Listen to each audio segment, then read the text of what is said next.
It's been a great pleasure to welcome the Famine Voices Roadshow to the Embassy in Washington this week. It's been a pleasure to have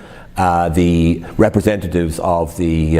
National Famine Memorial in Strokestown, County Roscommon with us, and also to hear from a number of local scholars who have been working on the history of the Great Famine and its legacy.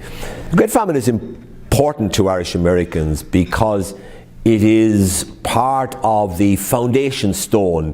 of that great community that now numbers 33 million people who have an Irish heritage and who connect themselves with Ireland through their ancestors who came from Ireland mainly in the decades during and after the Great Famine.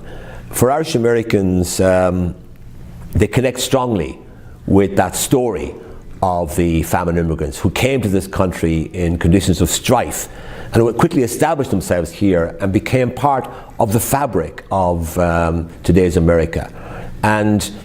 it's been an opportunity this week to remind people, to remind Irish Americans of exactly what happened during the famine, and also to give them access to some of the latest scholarship about the famine.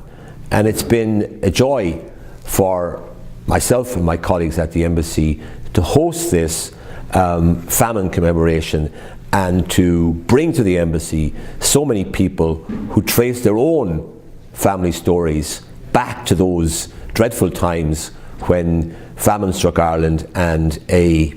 tradition of emigration was established, which created a community of people in this country who are strongly affiliated with Ireland and have an affinity with Ireland, which actually is very valuable for us today as we connect ourselves with the community of Irish Americans, in part through the story of the Great Famine and its legacy.